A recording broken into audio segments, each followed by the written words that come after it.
자, 오늘은 5회부터 풀 차례죠. 그래서 여러분들은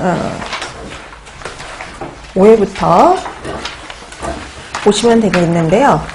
그리고 이제 오늘 5회부터 이제 8회까지 할 건데 여러분 다 풀어 오셨죠. 그럼 이제 시간 맞춰서 항상 푸는 연습을 좀 해주시면 좋을 것 같고요. 5회 같은 경우도 그닥 문제가 어렵지 않았죠. 약간 헷갈릴 만한 문제 한두 문제 정도를 빼고는 손쉽게 풀 수 있는, 그렇다고 해서 또 한두 문제가 되게 어렵고 막 생소한 문제는 아니고 약간 헷갈릴 만한 문제는 있지만 크게 어렵지 않은 문제들로 구성이 되어 있어요.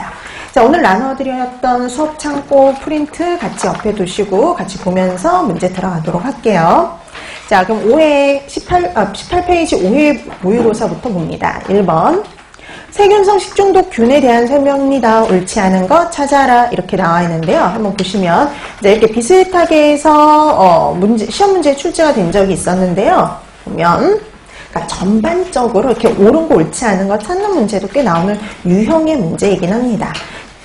자, 1번. 살모넬라균은 달걀, 가금류, 식육에서 많이 발견이 되며 특히 이제 우리나라 같은 경우는 달걀이 원인 식품인 경우가 많죠. 그다음에 단혹 이제 닭으로 인해서 이제 덜 익힌 닭으로 인해서 간혹 식중독이 발생을 하고요. 근데 우리나라는 이렇지만 미국 같은 경우는 토마토로 인해서 크게 문제가 된 적이 있었죠. 자, 그 다음에 이 살모넬라균은 대표적인 장내세균과에 들어갔었죠. 장내세균과입니다. 그 다음에 2번 사카자키균 하면은요 분뇨하고 아기들 분뇨하고 크게 밀접하게 관련이 있는 균이죠. 그래서 건조한 식품에서 내성을 가지고 있으며 조제 분뇨에서 발견되기도 합니다. 그 다음에 대장균 5157H7균은 통성염기성으로, 대장균들은 다 통성염기성의 간균이죠. 그다음 베로톡신을 생산해서 식중독을 유발합니다. 5157은.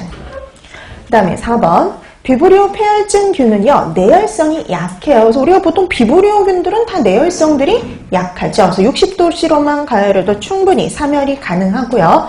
어패류에 오염이 되면 건강한 사람에게도 잘 발병이 된다.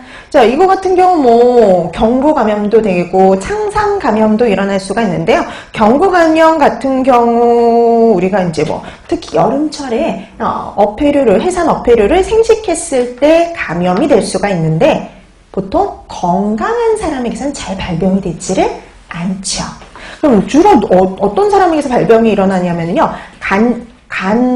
그러니까 간에 문제가 있는 만성 간질환 환자 등 만성 질환을 갖고 있는 사람에게서 주로 발병을 하고요. 그다음에 그런 이제 사람들에게서 발병했을 경우 치사율이 거의 50%에 육박하죠. 자, 그래서 일반적인 건강한 사람에게서는 잘 발병되지 않습니다. 만성 질환을 갖고 있는 기저질환을 갖고 있는 그런 사람에게서 주로 발생을 하죠. 자, 그래서 이 중에 옳지 않은 거 찾아라 그랬으니까 답은 4번이 되죠. 자, 그래서 1번의 답 4번이 됩니다.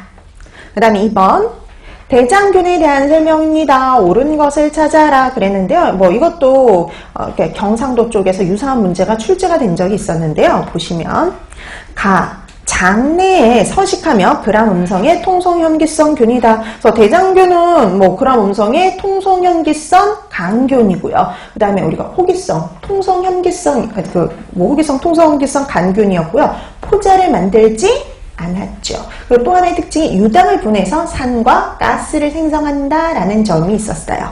그 다음에 자연계에 널리 분포해서요. 식품위생의 지표로 사용한다.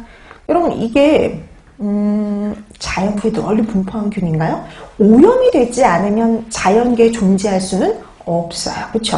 자, 그래서 얘는 원래는 이 대장균은요. 대표적인 장내세균입니다. 자, 장내에서 서식하는 장내세균으로요. 분변에 존재하기 때문에 우리가 분변오염 지표균으로 이용을 하죠.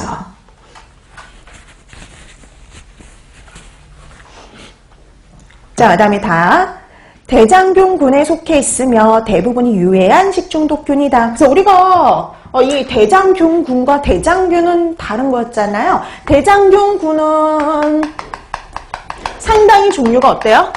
네, 많았어요. 그래서 우리가 왜 그람음성의 호기성, 통성염기성 간균으로 포자를 생성하지 않으면서 유당을 분해서 산과 가스를 생성하는 모든 균들을 다 대장균 군 이렇게 분류를 했고요. 이런 대장균, 군으로 분류된 것들을 보면 분변에 조용언제하는 것도 있지만 분변이 아닌 그냥 물이나 토양 같은 자연계에 존재하는 균들도 존재를 하죠. 그래서 우리가 분변 오염의 지표로서 좀 더 정확하게 파악하기 위해서